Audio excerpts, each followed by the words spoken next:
And I want to start on that angle with something that nobody asked about, but that I think is really interesting. And that's Russia, what's happening in Russia right now, which is, again, remember, I don't speak Russian. I'm not a scholar of Russia at all, but I'm interested in Russia, aside from sort of cosmically being interested in Russia. I'm interested in it because of its implications for the United States. And one of the things that I find really interesting about this morning's apparent attack on Moscow is that, to me, it looks very much like other attacks that the Russian president, Vladimir Putin, has staged on himself to excuse his behavior toward other countries. And I don't know at all. I mean, I'm reading write-ups on it and suggesting that the attacks in Moscow were drones from Ukraine. And yet, to me, not speaking the language, not knowing anything about it, I'm holding that at a real arm's length because it looks so much like a false flag designed to convince Russians to stand behind the war when it's going as poorly as it is. And right now, of course, we are all expecting a Ukrainian what's the word, advance, big push. And the Russians, of course, made their big push a number of months ago, and they did not get the kind of response and the kind of territorial ground that they expected to. Now we're looking at the Ukrainians having held back during the Russian advance and looking to make their own counterattack to push the Russians back off their territory. And one of the things that the Russians have said, or that the Russian president has said, is that he's fighting this war, this invasion of Russia, Ukraine, in order to protect Russia. And of course, having now being able to produce, an attack on Moscow looks to me like it's something incredibly suspicious. So I'm really interested in that because right now it certainly looks to me as an outside observer like Russia's in real trouble, both with the sanctions against it, with the fact it's essentially had to become a little sister to China. It's basically had to agree to hand a lot of power over to China because of its weakness, thanks to its invasion of Ukraine. It looks to me like the options for Russia right now are not many, and one of those options is, of course, to try and convince Russians to stand behind the invasion, but also, and this is one of the reasons that I'm watching it, is if you were Vladimir Putin, your biggest hope for surviving, really, after having launched this invasion that the Ukrainians have so brilliantly countered, is by switching up who's president in the United States, or by really hurting the United States, because of course what's really knocking the wheels out from the Russian war machine is the sanctions, and is the ability of NATO, for example, and so many of the alliances that the United States is making to keep pressure on Russia, especially economic pressure, and to make sure that Russia can't, in fact, replace the airplane parts that it needs so badly. I don't know if you're watching this, but civilian aircraft are catching fire and things in Russia because they haven't been able to get plane parts. If you remember when the sanctions first were imposed, people said, they have enough plane parts and things like that to last for about a year, but after that they're in real trouble. Well, we're over a year now and planes are falling apart and things like that. Well, if in fact you weakened the United States enough that people started to think, it's an unreliable partner, and maybe we shouldn't be trying to pull together, maybe we should just back off and focus on ourselves at home. If you could do that, Russia might get a longer lease on life. So one of the things that I am in this war, so one of the things that I'm watching is pressure from Russia to try and undermine the United States, which of course it has been trying to do now since at least 2014, and the United States and other countries' sanctions on Russia after its invasion of Ukraine when it took Crimea in 2014. And that's one of the reasons that that Vladimir Putin developed such an antipathy toward Hillary Clinton, because she really, she wasn't Secretary of State then, but later on she really kept hitting on Russia for unfair elections and things like that. And of course, we know that Vladimir Putin worked to elect Donald Trump in 2016. Interestingly enough, today is the day. It's the fifth year, 19. I can't do the math. On this day, May 30th of 2019, Trump tweeted something to the effect of, I wasn't part of Russia's of the fact Russia got me elected, and he put it in that way, and then he promptly took it down, but after everybody had already seen it. And then he changed to say, no, no, no, Russia had nothing to do with getting me elected. And it was one of those moments where everybody started talking about what he had said rather than the reality, as we now know from the Mueller report and the Senate intelligence report and so many of the other pieces of evidence that have come out, that in fact Russia did get behind Donald Trump and work to get him elected in 2016. And now there's all kinds of pieces with that I may or may not come back to if we have time, because that to me remains the big story of the last 10 years, and certainly going forward into the 2024 election. The attempts of other countries, especially Russia, to undermine the United States is really important, and it's something that shouldn't be lost. All right, so I'm watching Russia really interesting today. I really with real great interest today. Oh, speaking of which, if you remember Tara Reid, the woman who accused Joe Biden as a candidate of sexual assault in 2020. And really, it was a story that was incredibly full of holes, despite the fact that it's enormously uncommon for women to lie about sexual assault.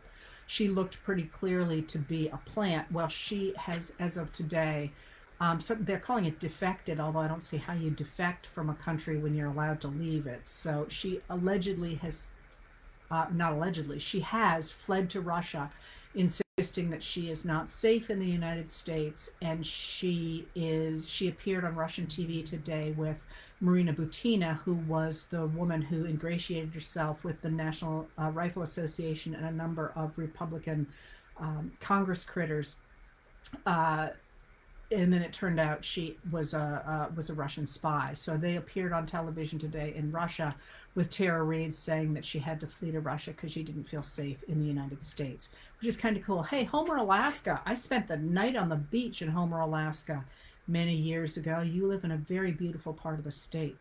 I mean, part of the country. All right, so that's something nobody asked about, but you should always kind of be watching with the corner of your eye anyway what's happening in the international affairs, because they are so deeply entwined right now with our internal affairs, and we really are in a moment of reordering the world. And I talk about that a lot, largely because it has become so interesting to me. It's so dynamic. There's so much happening. And one of the things, and I'm going to talk about the debt ceiling now because you asked about it, but one of the things about the crisis of the debt ceiling is that it really did affect our foreign affairs, not least in that, if you remember, Joe Biden had to rush home from a tour of the Indo-Pacific when he was in fact supposed to meet with what we know as the Quad. It's an alliance of four Indo-Pacific nations, and he was supposed to have a meeting with the Quad, and it's India, Australia, the U.S., and I'm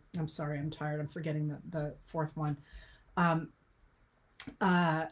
They were supposed to meet in Australia, and they had to meet at the G7 in Tokyo instead. Hiroshima instead, because Biden had to leave because he had to come back and deal with the debt ceiling crisis. But the Quad did in fact manage to meet at the G7. What Biden couldn't do, and what the Secretary of State Antony Blinken had to do, was to go to Papua New Guinea and sign another treaty with the Pacific Islands Forum.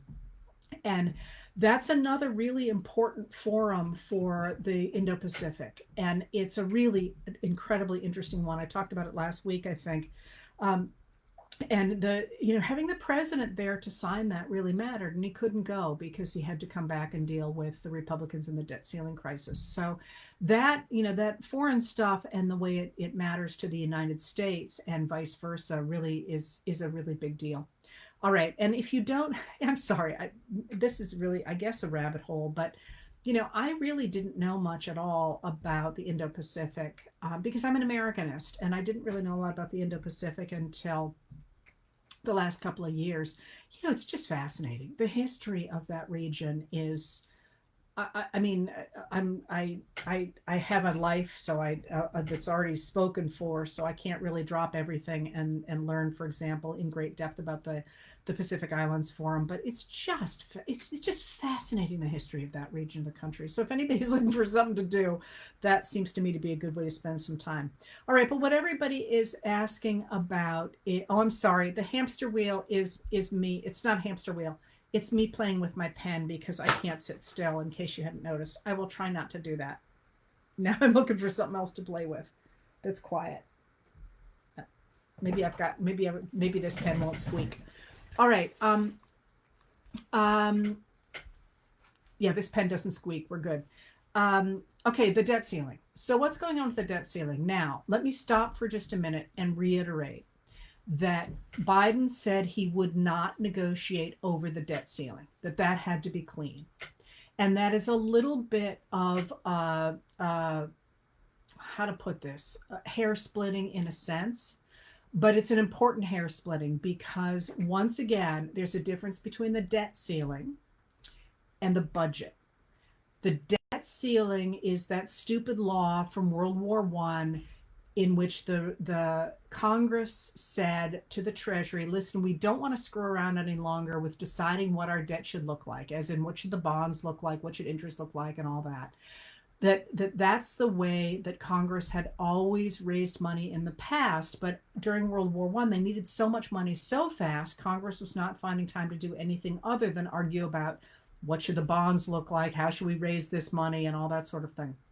So they simply said to the Treasury, you go ahead and raise X amount of money, however you want to do it, and come back to us if you need more. And we'll raise taxes, we'll do something else, we'll figure out how to raise more money in one way or another. But this is just sort of a way, it's a shorthand to say, instead of us worrying about what kind of bonds you're going to issue, we're going to let the Treasury do that.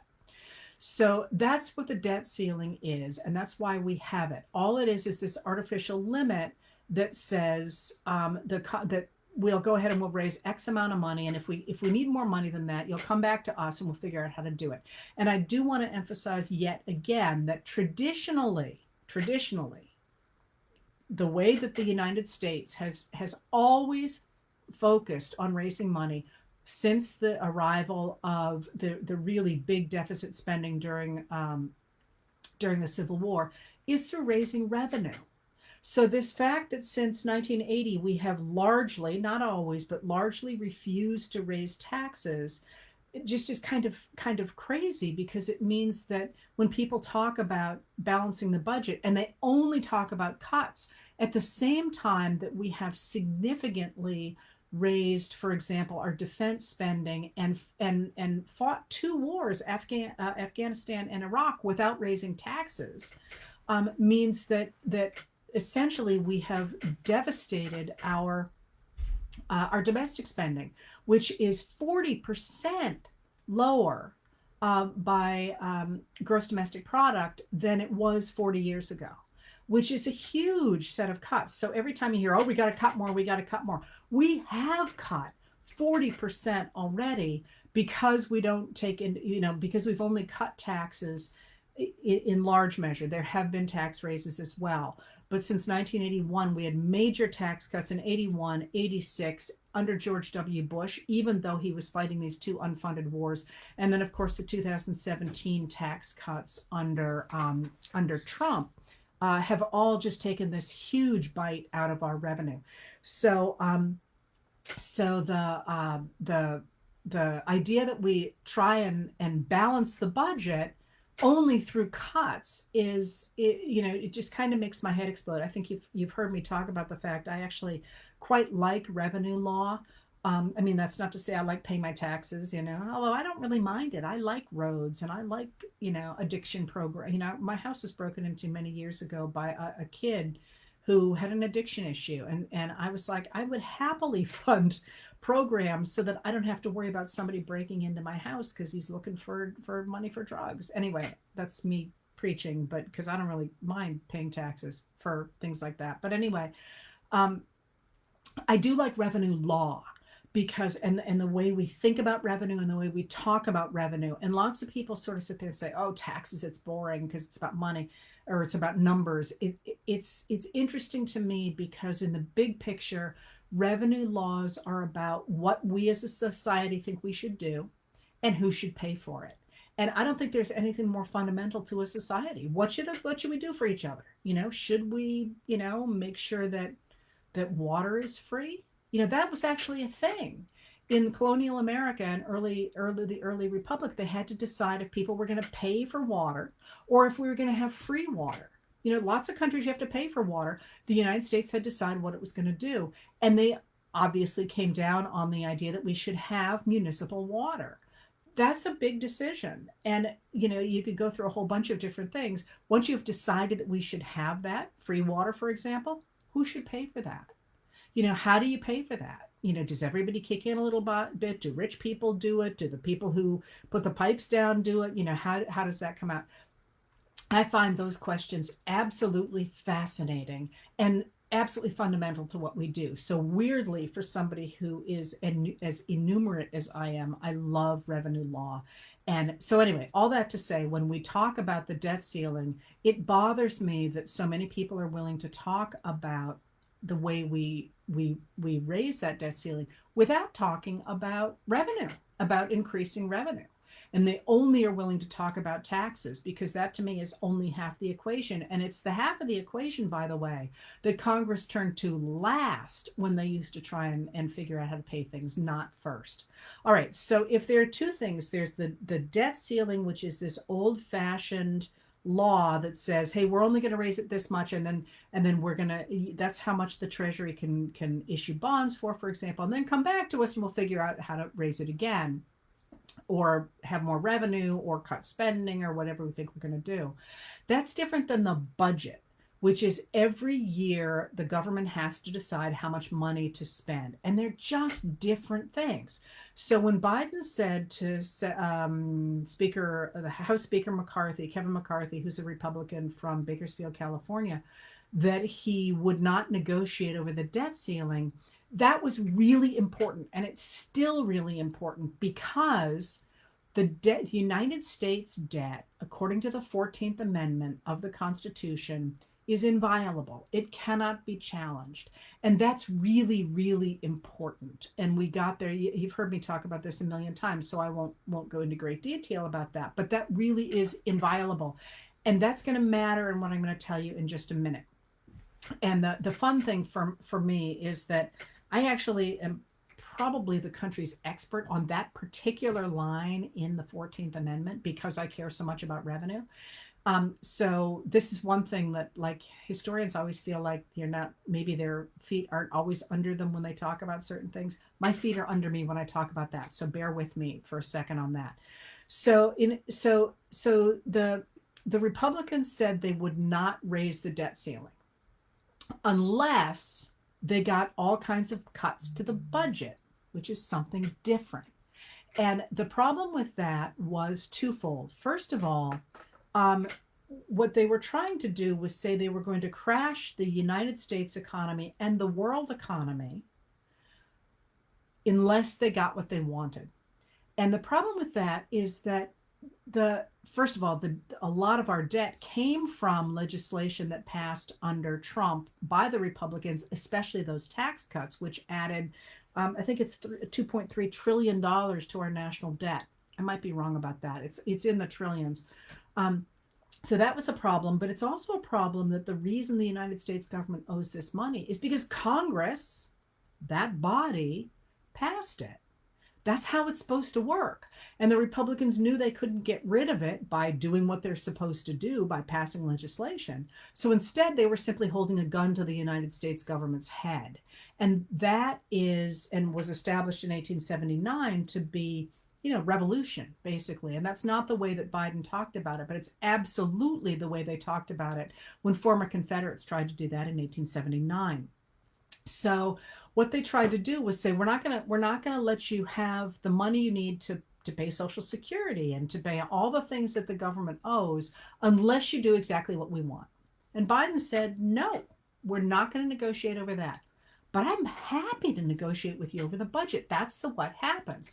The way the budget works is that the president, since the 1974 Budget Act, or it's not called the Budget Act, but since 1974, the way it's supposed to work is that the president is supposed to present a wish list, his budget, and Congress is supposed to present theirs, and they're supposed to talk about it. That's literally how it's done.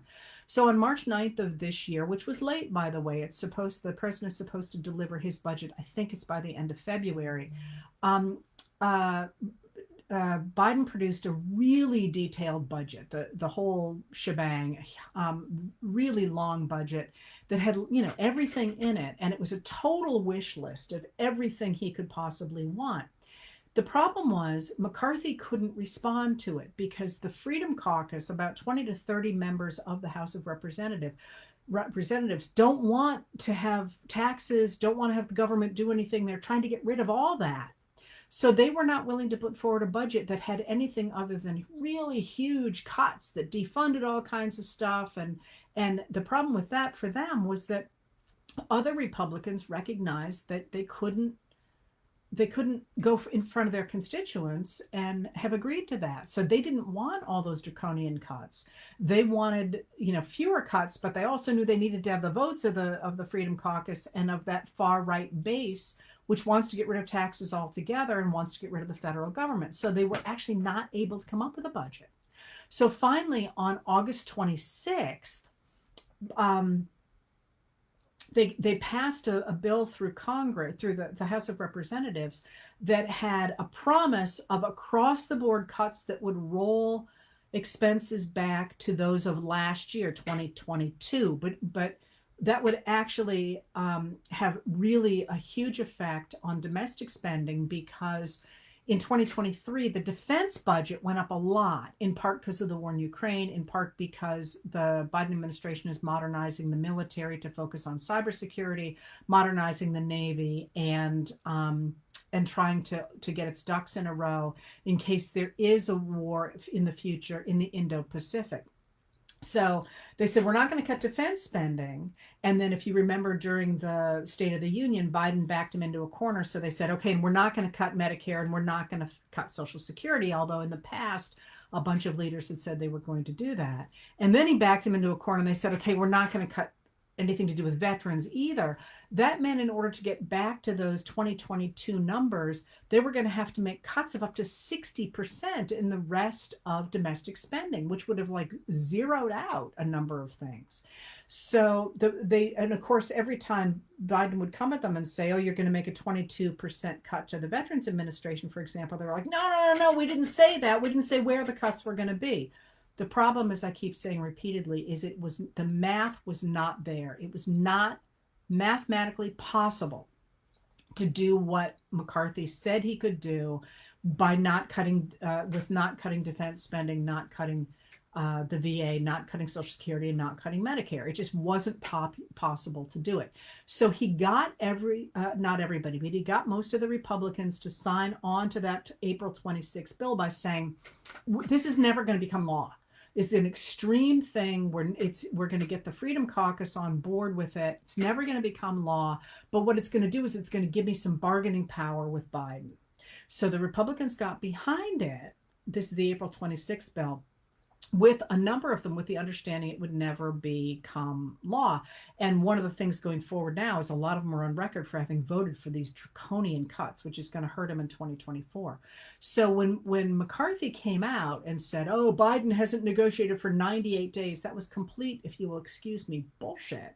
Because what he was saying is that, he wouldn't talk to me because he kept saying, I want to talk. And Biden kept saying, I'll talk as soon as you have something, knowing full well that McCarthy couldn't produce anything that was going to be viable.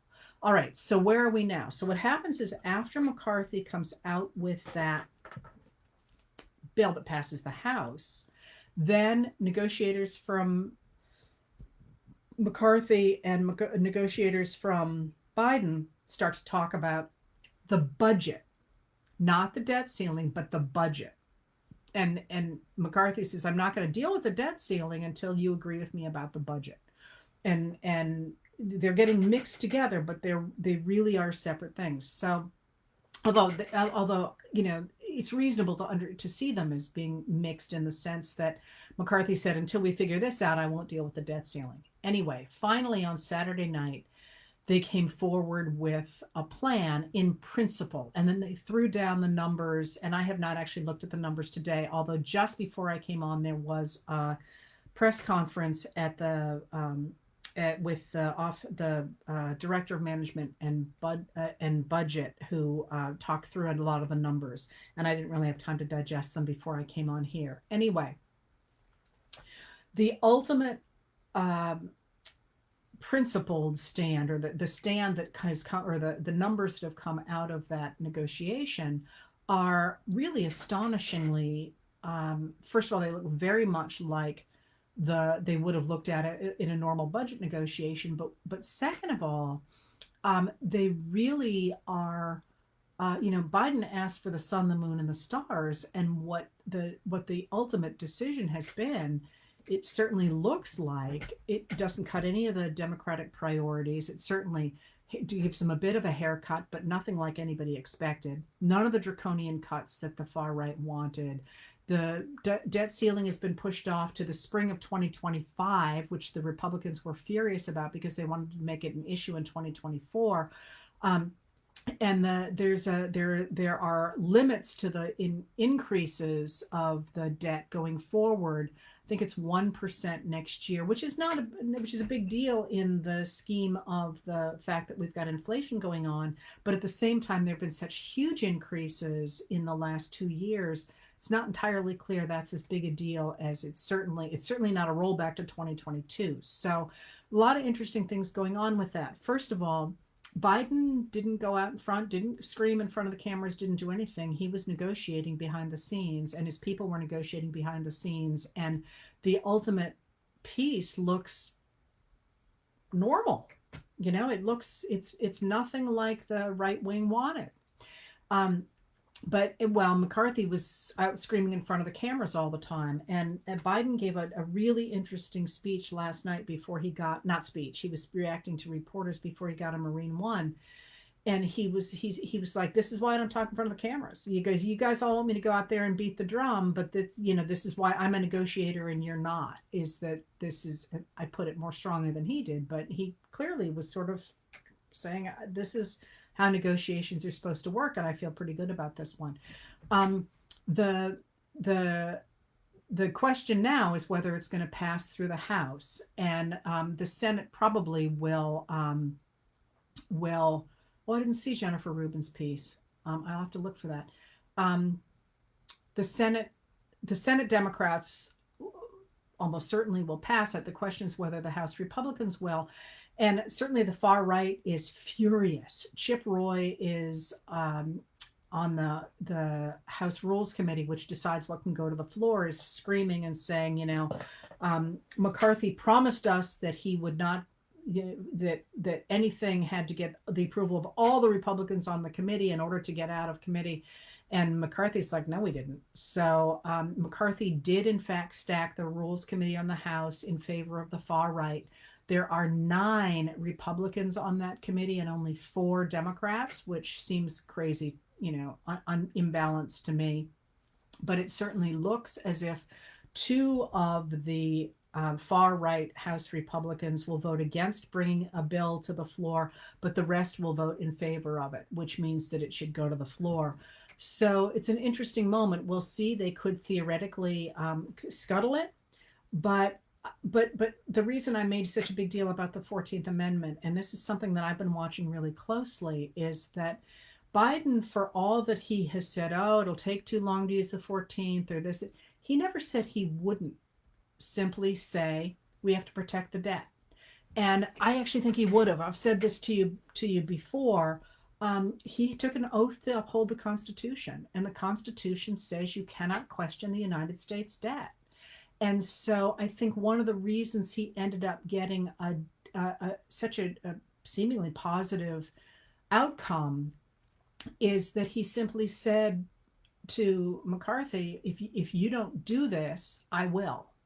And if that were the case, McCarthy had no cards at all. And one of the things you'll see if and I'm guessing here, but it certainly makes logical sense.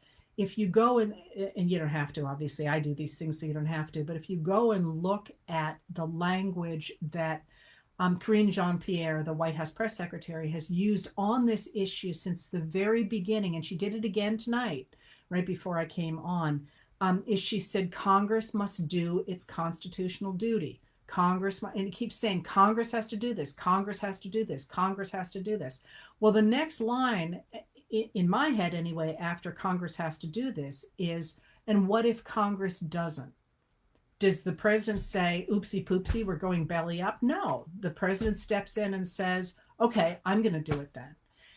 And Congress has not a leg to stand on. So it's a really interesting moment. Now, one of the other interesting moments of it is that Josh Marshall at Talking Points Memo, who is a very astute observer of American politics, says, the funny thing about this is it actually looks like McCarthy came out of this more strongly than anybody expected, as in it looks like he's going to emerge from this crisis with the backing of a number of Freedom Caucus people who in the past wouldn't back him. And people have asked me, does this mean they're going to challenge McCarthy for the speakership? I actually, and I could be really wrong, I don't have a good gut sense for future stuff in Congress. Some people do. I don't have a good gut sense for it. But I look at the numbers and I think, if I were McCarthy, or if I were another member of the Freedom Caucus, which is the people who's going to challenge McCarthy, I would not challenge him right now if he's just coming off a victory, because who would you replace him with? Like, who is the next viable candidate? And the answer to that is, I don't see another one farther right than McCarthy is. Like, he's your best bet right now. So I'm not entirely sure he doesn't emerge from this more strongly than he went in. That being said, there's a key member of his leadership team from Utah who is stepping down from Congress because his wife is ill, or that's what came out today. So so that may change the calculation and his power going forward. But so it's a really interesting moment, power moment and sort of internal politics moment. One of the things that I like to do is look at the current moment and look back at it and see what are the important moments. And this moment is one in which the infighting in the Freedom Caucus is something, to my mind, to my historical mind, is something that's going to interest somebody for their doctoral dissertation in 150 years, but that's probably not going to end up in the history books as a crisis moment. It's going to be part of the larger story of the Biden administration and what's happening in the Republican Party. And of course, the Republican Party right now is imploding. The infighting, the who's in charge, the fact that Trump is the front runner, even though he looks like he's in huge trouble in terms of his legal trouble. I think it's part of the larger story of the Republicans imploding and the Democrats being in such really strong shape right now. By the way, David Rothkopf from the Daily Beast, really smart thinker, especially in foreign affairs, has a really good Twitter thread today on the strength of the Biden administration and why the press won't report how consequential this presidency is. It's worth taking a look at if you're on Twitter. And I second that. I feel like I'm one of the many people who underestimated Biden when he ran. I thought he would be a placeholder at best. And he is a really extraordinary negotiator, both on domestic politics and on foreign politics. And I'm not in foreign affairs, and I'm not sure that unless you're inside the inner circle of that White House, that you have any idea of just how good he is. But certainly every time he's underestimated, he pulls it out. And I watching what looked, I keep feeling like we're seeing hands that in any other circumstances might be losing hands turn into winning hands.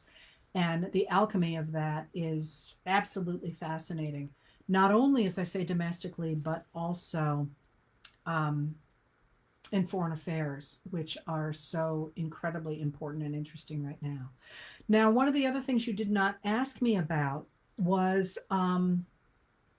another thing that's of interest, and that is that today, I don't know if you saw it, and I will not be writing about it tonight. I'll write about it in the future, maybe tomorrow, actually.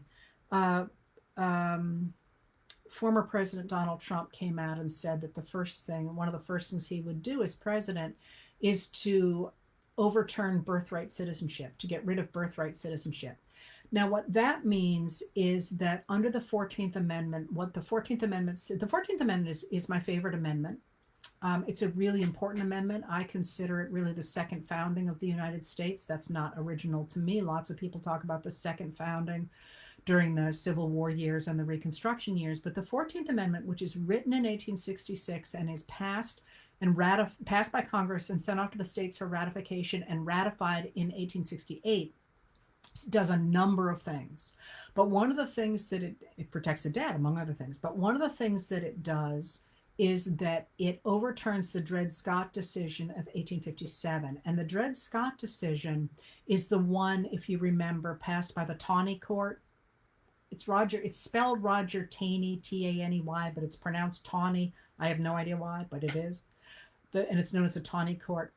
That court in 1857, immediately after the inauguration of James Buchanan, who was elected in 1856, said a number of things in the Dred Scott decision, but one of the things that it said was that Black Americans, and they're talking about men at this point, but Black Americans could not be citizens, were not citizens, could not be citizens, and had no rights that a white man was bound to respect. Really interesting moment that I would love to get into, but I can't really go right now into that. But one of the first things that the 14th Amendment tries to do is the 14th is designed in part to get rid of the legislation that has been put in place in former Confederate states in the summer of 1865 that discriminates against Black Americans. And those are known as the Black Codes, capital B, capital C, Black Codes. And they are never actually legal because the constitutions under which they are passed are rejected by the United States Congress, and then they're replaced by a different series of constitutions that are ratified. But even though they're not ever technically legal, they're in force briefly in the summer of 1865. And that's why the 14th Amendment is supposed to override those. And so what the 14th Amendment says is that anybody who was born or naturalized in the United States, and by naturalized, that means that a state at that point says, yeah, you're a citizen here, because citizenship was done by state in that period. So long as you were born or naturalized in the United States, you were a citizen. And that what does that mean? You know, what does it mean to be a citizen? Well, in 1868, when that amendment is ratified, it means that you have certain privileges and immunities. And let me stop for a minute. So you have privileges and immunities, and one of the things that the 14th says is that any citizen of the United States cannot be deprived of equal protection of the laws without due process of the law. So what that meant was that if you were a citizen, that is, if you were born here or naturalized here, and there are going to be exceptions to that. Indians not taxed are an exception that I probably won't talk about today, but it matters. That's Indigenous Americans in the West for the most part. But if you were born or naturalized, and no women, we're going to get to that in a minute. If you were born or naturalized in the United States, a state could not take away your rights without due process of the law. So they could take away your right to freedom, for example, if you committed murder, but they couldn't sort of do a blanket, you have no rights to own property in this state, which is what the Black Codes had done. They had taken away rights from African Americans. So the 14th Amendment protects rights in the states for anybody who is born in the United States or naturalized in the United States. And it's under that 14th Amendment that women in 1872 try to get the right to vote, because one of the rights of a citizen was the right to vote. And then women in 1872 say, hey, listen, you didn't include us in the 14th Amendment, and you didn't, where the word male is used for the first time, and you didn't include us in the 15th Amendment, which protects the right of Black men to vote. So we're just going to say we're citizens under the 14th because we're born here or naturalized here. We're just going to go ahead and vote. And they actually hold a vote in the presidential election of 1872 saying we get the right to vote. And in 1875, the Supreme Court says, wait a minute here. Women are citizens, but citizenship does not necessarily include the right to vote, which is how we start to get restrictions on voting after 1875 and we get the attempt to take over the southern states again by white Americans, throwing out Black voters, and on through the late 19th, right up until 1965 and the Voting Rights Act, which gets rid of the grandfather clauses and the literacy clauses and all the sorts of things that have kept people of color and women away from the vote until after the Voting Rights Act of 1965. All right. I feel like this is an entire course on the 14th Amendment. Sorry about that, but it's a cool amendment. All right. So why am I talking about this in terms of what Trump said today about about birthright citizenship? Birthright citizenship is included in the 14th Amendment. You're born here. You're a citizen here. End of story, right? Except it's not, because after the decision of 1875, it's the Minor v. Happersett decision, which changes this concept of what a citizen can do. We get the rise of restrictions on different groups in the United States, including Asian Americans. And so after that, after Minor v. Happersett in 1882, we get the Chinese Exclusion Act, which says that Chinese Americans can't be citizens. And there's a little bit of wiggle room. It excludes Chinese Americans from the country. And then it also sort of justifies the fact that a number of Western states and territories have excluded Chinese immigrants from citizenship on the grounds that they are not free and white. And I've talked about that before. That's actually coming from a law from the early 1800s. Anyway, so what happens, and the reason I'm going on about this at great length, is because a Chinese fellow his parents are Chinese immigrants who were not able to become citizens under the Chinese Exclusion Act and the state laws of the states in which they lived. He is born in the United States and he goes back to China for a visit. And when he comes back to the United States, he is excluded from coming into the United States because the immigration officer says, you're not allowed to come in, you're not a citizen. And he challenges that decision. And in the Wong Kim Ark decision of 1898, the Supreme Court says, yeah, if you are born here, we don't even care if you're Chinese. If you are born here, you are a United States citizen. And that's been the law since 1898. And often that has been the focus, until very recently, that has been the focus of immigration law, is that the United States has tried to protect the citizens in it. So if a citizen is born here, then we try and protect their parents as well, even if they are not citizens. It's kind of a rabbit hole I just went down there. So why is this important? This is important because Trump has just said we're throwing out more than 100 years of law and I'm going to get rid of birthright citizenship. Now, this is interesting because, first of all, it would be challenged in court and it would probably lose, since this was decided in 1898. But it's interesting for two reasons. One, because, of course, we know that a number of Russian citizens, in fact, use the Trump properties in Florida to have babies born in America. And these are the babies he refers to, not things, they're babies. The babies he refers to as anchor babies. But what that does is it enables these children to have dual citizenship in the United States and gives some protections in America. And as I say, under old law anyway, gave the parents some protections because we were trying to protect our US citizens. So he is screaming about these idea of anchor babies, even though he's making money off it in his own properties. So That's of interest right there because of the Russians again, but also because of the incredible dishonesty there, where he's complaining about it even though he's making a lot of money off it. Um, but there is another aspect in which this is really important and will bring us sort of full circle here, and that is that this is not a small thing. The idea that a presidential candidate would try and come to power by screaming about immigration and screaming once again at how immigrants are taking over our country, which is the language he is using. First of all, the immigration system did not, when we went off Title 42, the system that had been in place, that he put in place during the pandemic to keep out disease. In fact, as you know, a number of far right Republicans insisted that we were going to be taken over by immigrants at a time when, of course, we're desperate for workers in this country. And instead, that's not what happened. The number of people coming in across the border dropped dramatically, more than 60%, because they there became, under the legislation that then became in force again, which was the congressional legislation, there are penalties, legal penalties, for trying to come over more than once, which there were not under Title 42. And also the Biden administration has tried to create an orderly way for people to come across the border by applying for a meeting time to apply for asylum, for example, and to come over in an orderly fashion.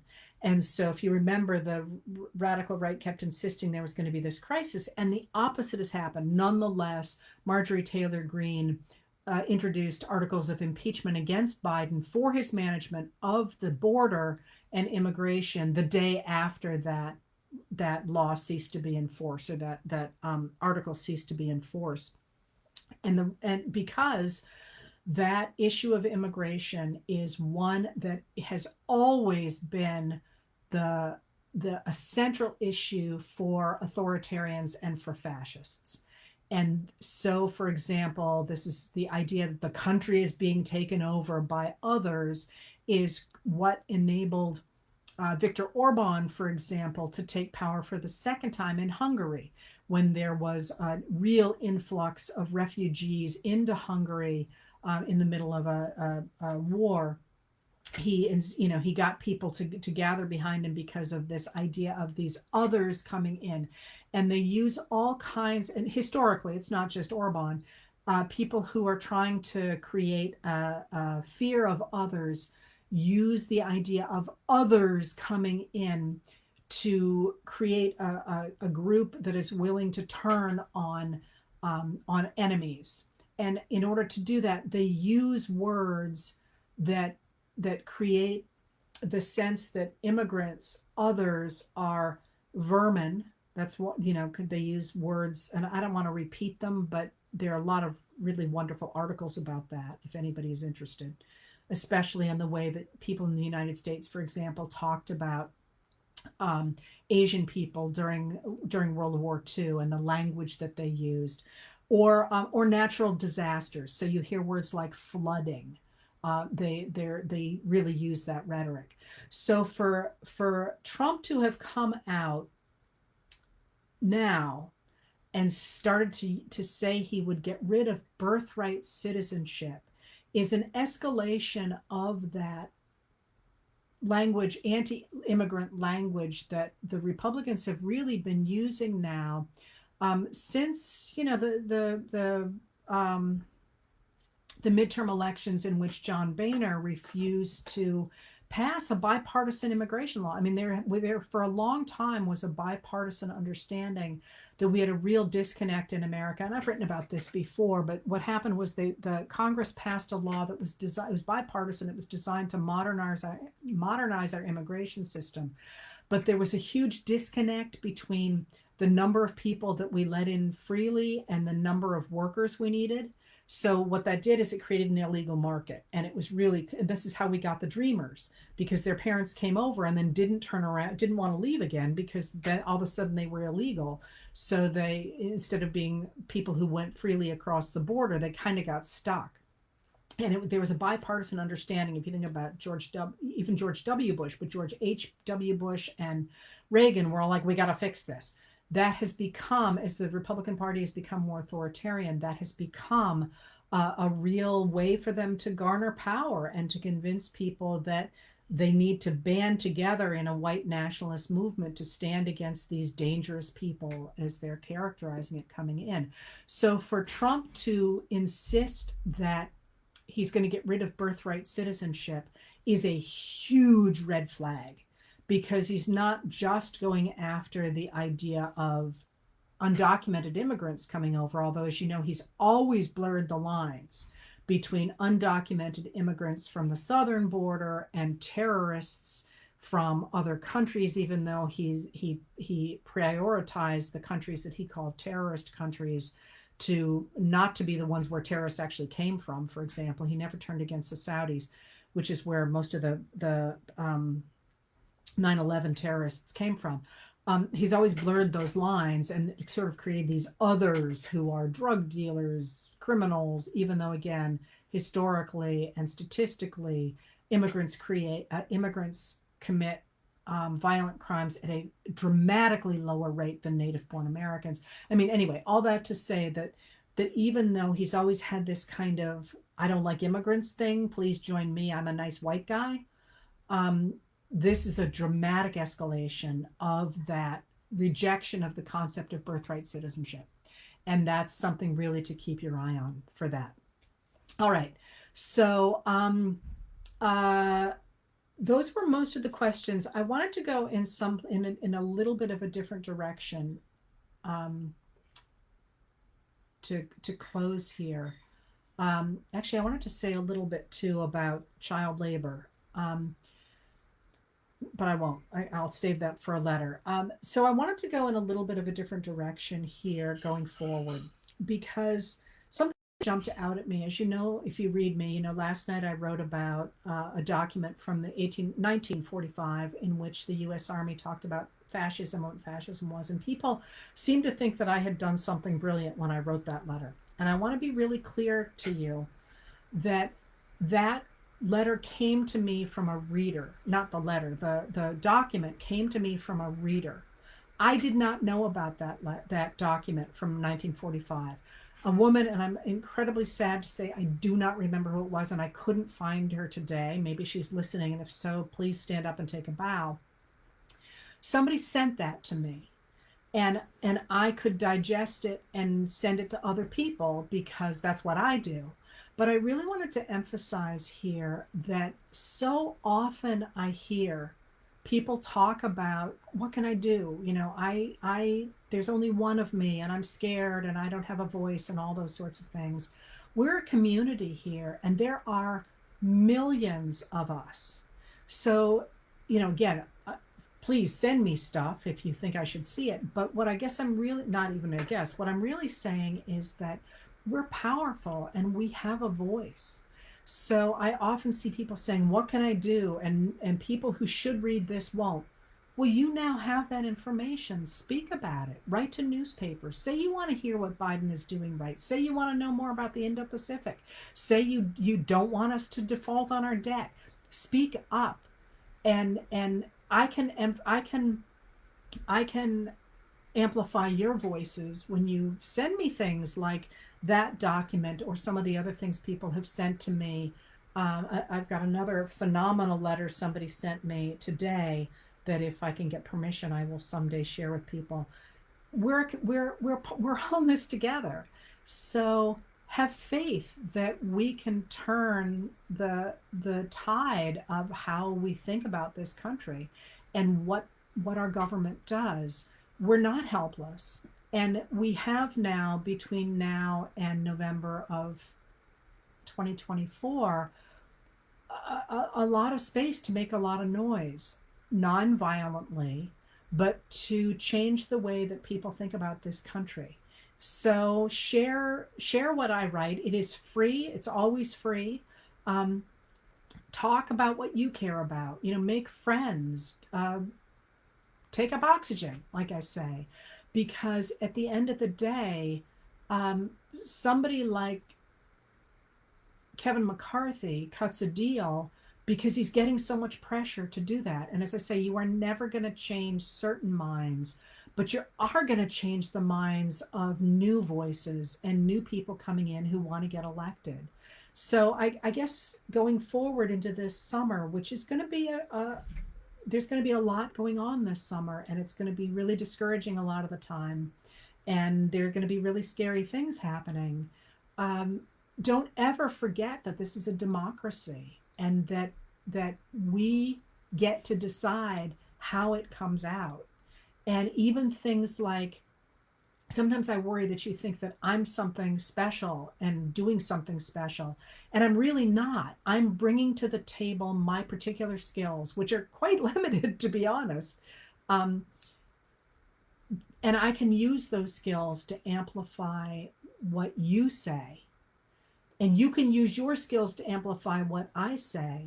But the whole point of what's going on here is that we are a community who's helping each other out to do something that we care a lot about. So don't ever think that you don't matter and that you don't have the power to change the way the future comes out.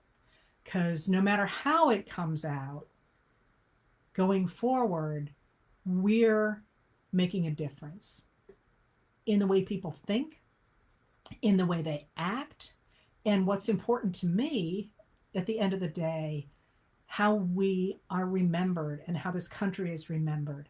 So have faith, because if you don't, we don't have a game any longer. And anyway, all that to say, I wanted to leave on a note that says, stop waiting for somebody else to do it, because we're here and we're doing it. And I'm really proud to be part of this community and feel really honored every day you show up to do this and every night that you read my letters. So my goal is to work myself out of a job, so you never have to think about me again. And you can say, remember her back then? We needed to hear what she had to say then, but we're such a strong democracy now. She's out kayaking and eating M&Ms, and we can't even remember her name. So let's all work for that. And thank you for being here. I'm going to go have the pizza that Buddy has just pulled out of the oven and write. And I will see you again next week. And I'm probably going to mess around with our timing because I'm on the summer break, so I can move these and I can pick up the history chats again. All of these, my student who was putting these up on YouTube finished her dissertation, and they're all going back up. I've heard, I haven't seen them, but everything is up on YouTube now. And I'm getting a lot of more of the stuff organized before the book tour in the fall. So thank you for being here, and I will see you again soon.